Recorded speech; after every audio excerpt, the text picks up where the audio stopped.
Hello, everyone, and welcome to the target audience. My name's Alex, that's Josh, and we just finished watching Star Trek, the animated series. It was just a really fun time, and right now we're going to break down into our top five.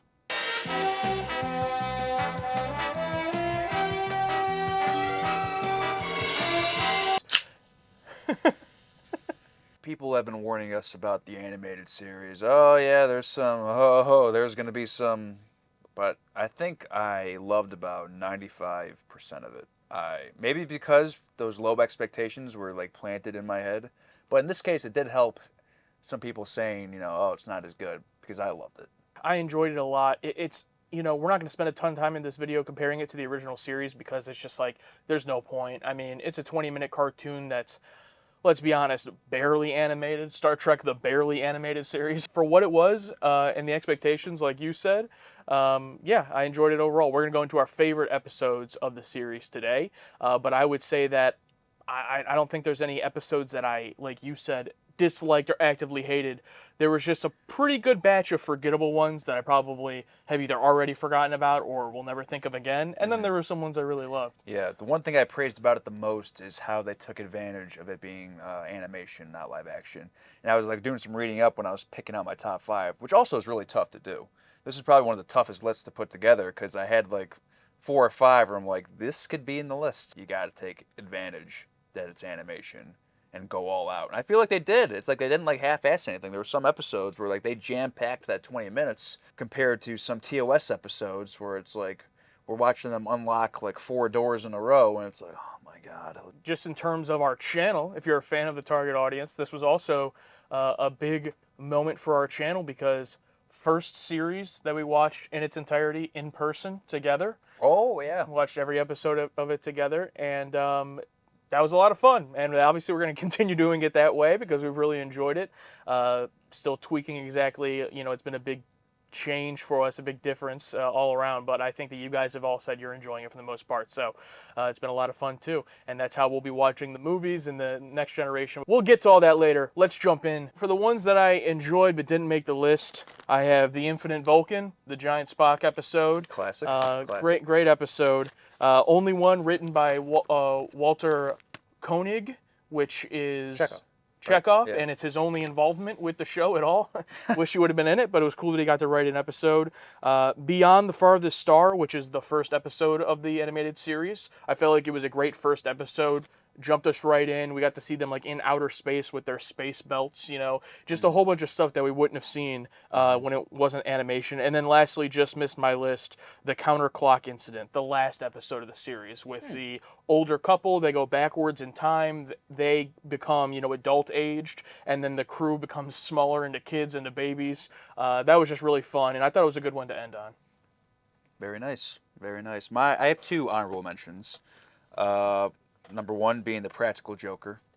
The fact that the enemy is the Enterprise itself because of some conundrum they went through, and just like all the little gags and stuff reminded me of that TOS episode where everyone had their own reaction to like getting drunk, that drunk virus, like just little cute stuff like that.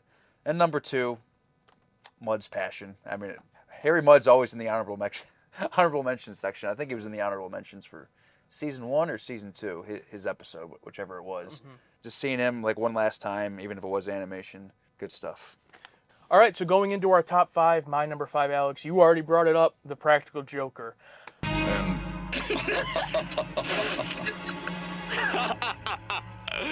Captain.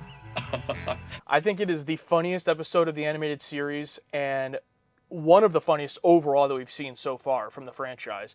I laughed so much. The Kirk is a jerk shirt on the back of his shirt. I've just picked up my clean uniforms from the service chute, and when I put this one on, I discovered this. Was one of the best moments. I was, you're always afraid with something like that, especially in the animated series. Like, oh, is this going to be too kiddish, too immature? And it wasn't. It was genuinely funny, all the things they did. Yeah, that's the one thing about the show is like they didn't dumb it down for kids. You know what I mean? Like there's a lot of good stuff, life lessons, adventures, and it never feels like they're, like walking like little kids into this universe. It's like, nope, it's just animated and shorter. The worst thing you can do to a practical joker is to play a practical joke on him. So like I said, picking these was super hard, but in terms of picking them, I'm just thinking the ones that left like a lasting impression that I still kind of think about. And my number 5 is I'm gonna say this wrong. And that's another thing. These episode titles, it's like unless I describe it to you, you're probably not gonna remember what it is.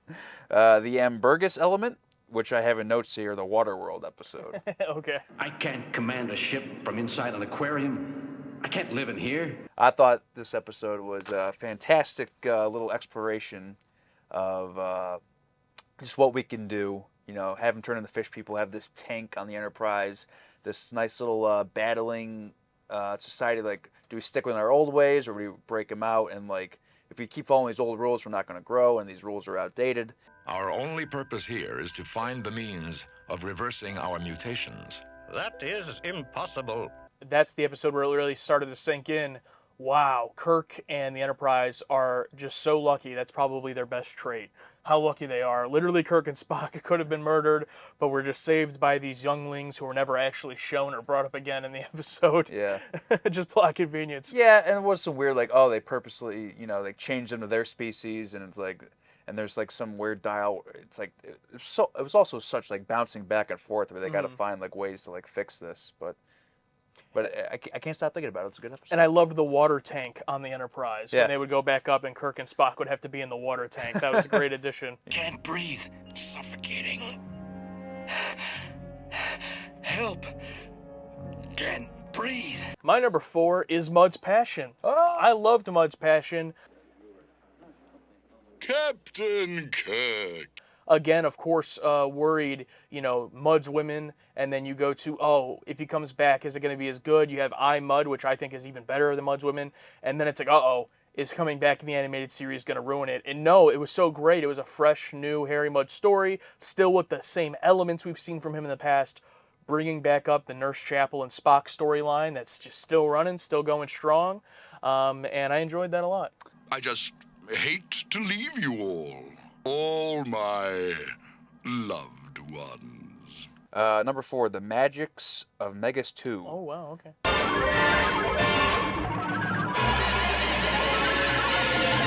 Ah, humans. I love this episode. Directed by Hal, written by Larry Brody, who wrote a couple episodes for like Spider-Man animated shows and an episode of Star Trek Voyager. So way to go, Larry Brody. Weird episode. I loved Lucian, though. Great character. Oh, he was great. I love the idea that it's the literal devil, but like Kirk's still willing to like help him out. And there was like a line in here where like the devil's been cast out twice, but he's been saved once, and he was saved by Kirk, and like stuff like that.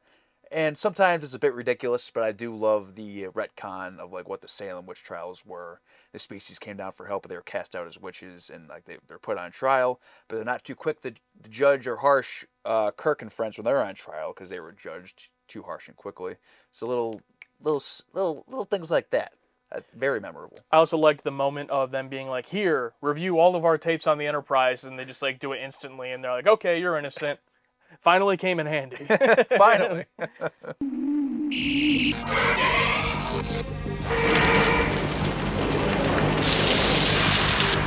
My number 3 is the Lorelei Signal, the Uhura Taking Command episode. No one is to transport down to the planet unless it is on my order. What are you doing? Taking command of this ship. Also, a little bit of a better way to do the Deadly Years, where they're getting older. Kirk and the men on the ship are getting older because of these siren-like women creatures who have taken over this planet and are siphoning off their life force. I actually really liked that episode, and Uhura getting to take command. I mean, what else really is there to say? That was great. Yeah, that was fantastic. We missed like it's amazing how quick these episodes are, because I saw some comments pointing out we missed like one little shot where like Kirk tries to take the headband, or someone tries to take the headband off, and it's like, oh, it didn't work. But I think we just binged all 22 of these, so we're bound to miss one thing or two. And we're never gonna catch a shot like that, like a small shot like that the first time, because watching it back, editing it, I saw the shot, and it's not like it was some exaggerated, I can't get it off. It was literally just like a shot of him, like, it's like, well, yeah, yeah. I understand why we missed that. Did it work? You're more handsome than ever. My number 3 is The Time Trap. These diverse races, many of whom were enemies on the outside, have learned to live together because they must. probably the most thought-provoking and like an episode where I just wanted to know more and more. And this whole council of species that allegedly have been there for like thousands of years, and they just haven't completely figured out. And once again, with like the whole understanding, I think like I don't know, in fiction we're so used to characters not understanding, but like Kirk and friends want to break out, and instead of like these people trying to stop it, they're like, oh no, go ahead, you can try.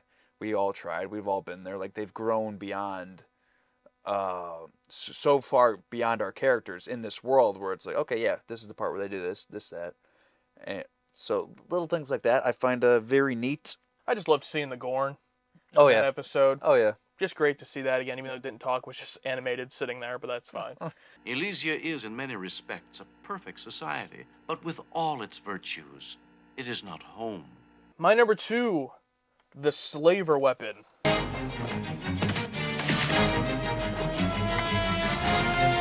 This was the No Kirk episode, only episode in the history of either show. Is that the Kazinti, the Kanitsi?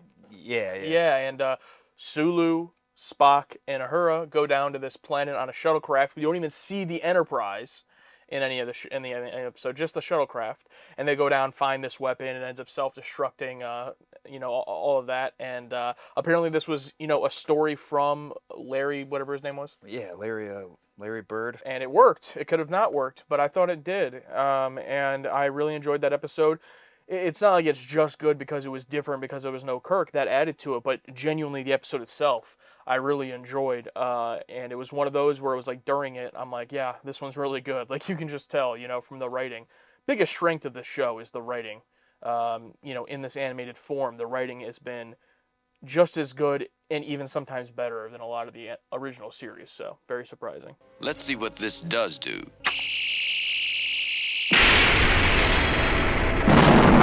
My number 2 is the counterclock incident. If the flow of time is reversed, then one is born at an old age and dies in infancy. Here's an interesting story. It's written by John Culver, but John Culver is a fake name for Fred Bronson, who was an NBC employee and a massive Star Trek fan, and he didn't want people to know that he wrote it because they might think it's improper because he works for NBC. Something like that, where it's like, oh, I don't want to be a mark. Interesting. Yeah, isn't that weird? I guess good for him. I don't know. Yeah, I think the strongest, also, show in general, the strongest part I think is the lore, and the continuity. Yeah. Like, that's one thing to praise. I think is the sequel episodes or just callbacks, just little things like in Yesteryear, like The Guardian. Just little callbacks to even like small events in other episodes. There's plenty of those moments, and just the respect for like the continuity in the story, despite it being a show where every episode's a completely different episode, but a completely different event in time and doesn't tie in at all. It's nice to see that it does tie together because the original series spans what, 3 to 4 years, so those could be at literally any other time. So that's fun to see. It gave all of us a second life. All right, so I think we probably have the same number 1. Probably safe to say, and our favorite episode is Yesteryear. Who's he, Jim? What do you mean, who's he? You know Mr. Spock. Right, I don't, Jim. DC. DC Fontana comes back, writes 1 episode, and knocks it out of the park. Somewhat a sequel to City on the Edge of Forever, somewhat a sequel to Journey to Babel. Spock's parents, Kirk's in it a little bit, but a Spock-focused episode, young Spock. Best episode, and also one of my favorite of our reactions that we've done. That was supposed to be a joke, Spock. I have to remind you, Vulcans don't tell jokes. Times change, Doctor. Times change.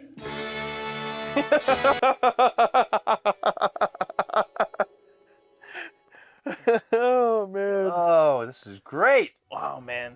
I think I love this show. It's like... Yeah, man. And used the same tool from City on the Edge of Forever, which ironically, or fittingly enough, is my favorite episode from the original series. And I think they made like notes here where it's like, like they used a tool from a previous episode, so they didn't need to waste so much exposition on like why this time travel thing is happening. Oh yeah. So we okay. know already, like, oh, that's a time travel thing. So it's like, Yeah, I loved the whole storyline of him going back as his cousin. I mean, I love time loop paradox. Like when it comes to time travel, time loop paradox is one of my favorite things.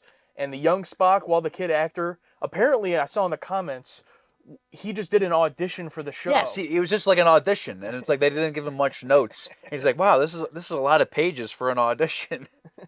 And, yeah, apparently it was they were recording. And his line has stuck with me because of the voice acting being so bad when he's talking to the old healer guy, and he's like, "My Sailot fought a La Mancha in the Langan foothills." It's like, oh my god, like, but it's so great. It like fits the show so well. Yeah. And yeah, loved it. Yeah, apparently the network didn't want to have the pet die, but I think DC Fontana was was just hammering home like, no, the pet's got to die. And like once again, it's like not a typical cartoon thing. It's like, but it's like I think it's a good lesson for kids about death. Like, hey, pets are gonna die.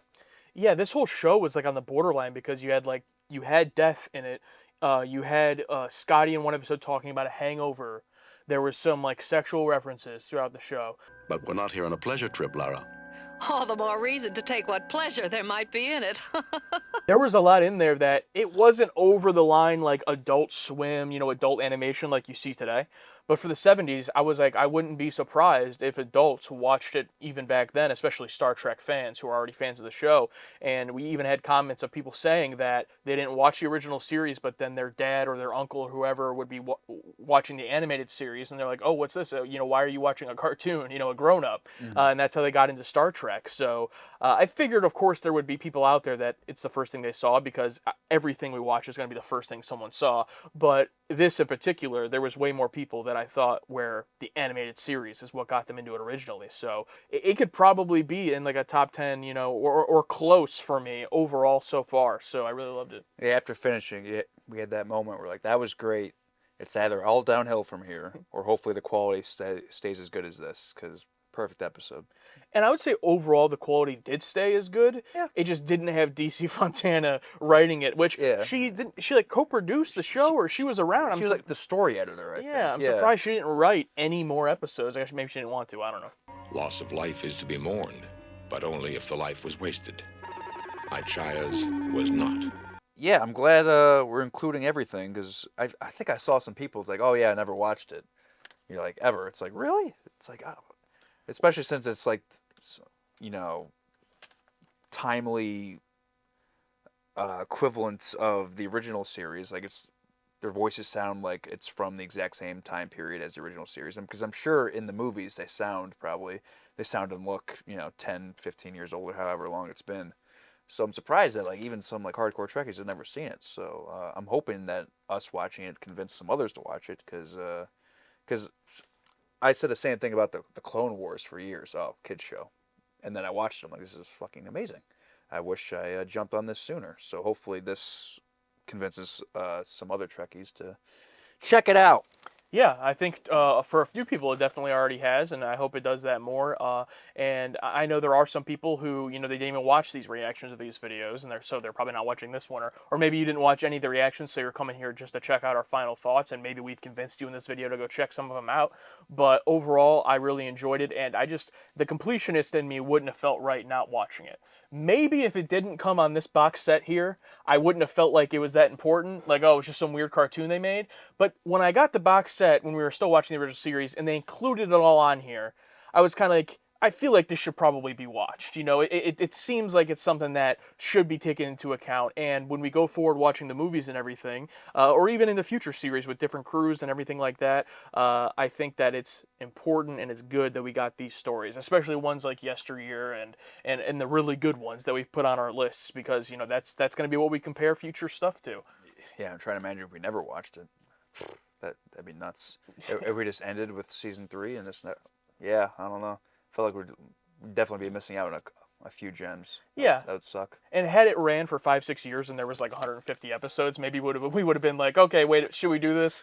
But I mean, it took us in real time like 3 weeks to watch. And, you know, I know on the channel it's been a couple of months by the time this is posted, but, you know, it was pretty quick, a nice little break, and now we get to refresh ourselves jumping back into the movies, which is going to be crazy. It's time to address something that everybody's been asking us about, Alex, and that's Star Trek Continues. We are going to be watching Star Trek Continues. I know there are those out there that really, really want us to, and look, it's not the real thing, and we may watch it one day, you know, if we get there.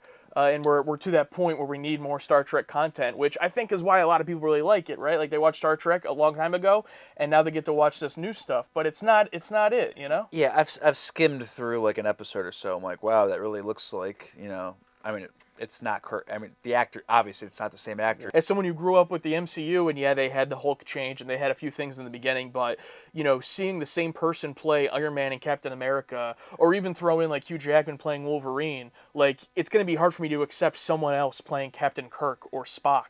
Yeah, I mean, I grew up with Toby, and, you know, I didn't accept Andrew at first, and, like... Yeah. But they're not the same person, though. They're the same character in lore. Yeah. But this is, like, in the canon, it's the same. Okay. You know what I mean? Like, I see what you... Like, yeah. the equivalent of Mark Ruffalo and Edward. Yeah, it's like if we watch Star Trek Continues, we're supposed to act as if this is... That's right. This is William Shatner. And, like, I just can't do it. Like, I just can't do it. That's my biggest holdup. Like, honestly, it's not that it's the fan-made thing. Like, that is something, but that's not, like, my biggest, like... thing. It's that it's not William Shatner, and it's not Leonard Nimoy. Yeah, it's not a different actor's interpretation. It's supposed to be the exact act. It's supposed to be the same actor. It's supposed to be the same character. Yeah, same character, like exact same character, not in different universe interpretation. Same universe, same interpretation. Yeah, that'll be tough. So that's just how we feel. And look, we know not everyone gets that, and then we may watch it one day, but just in terms of our initial watch through, we're not going to be watching it right now. We're going to the next thing that was officially released, which is the movies, starting with the motion picture. And a lot of people have been commenting about the motion picture. You got to watch the special edition. Don't watch the theatrical one. You know, they know we like to watch release order, but you got to watch the best edition of the film. So we went out, guys. We found it. We are going to be watching the motion picture, the special longer version on VHS. I'm really excited for this. It's the best format. It's you can't beat it. What's that? Oh. What's that? Oh, okay, I'm sorry. This is what we're actually watching. We're watching the 4K director's cut of the film. But look, when it comes to release order, we are watching it in release order. This is the movie that came out next. But I feel like with movies, it's a little bit different than TV. And, like, I want to watch the movie in 4K. Like, I want to watch it in the best quality possible. Yeah. You know what I mean? Mm-hmm. So, like... I'm not a stickler when it comes to, like, oh, I have to watch this movie on VHS because that's how it came out. Like, you know, how we like the original effects of the show. Yeah, I think it's a little bit different with movies. Yeah. Movie, you want, the best picture possible. I think watching the original series with the original effects, I think it's just curious to look at how it looked. Because I would love to watch the Star Wars films and their original effects. Like a 4K release, but with original, like higher quality, but same effects. You know what I'm saying? Like, I don't want, like... just cleaned up. Yeah, I don't want, like, a new CG monster, you know what I mean? I want the same exact practical dummy figure, whatever, just higher res. Yeah, so we will be watching the 4K Director's Edition. I think this came out in, like, 2019 is when they released this. So this is what we'll be watching in real time. We're watching it next week. So when this is posted, this movie should be coming pretty soon afterwards. But if this video is up on YouTube, that means that our full and cut reaction to this movie is most likely already up on our Patreon. So go check it out. All right, but you know what? I think we should watch Star Trek Continues. What? Yeah, I think we should. Like, what the hell? Who is that? Alex, who is that? Alex. No. No.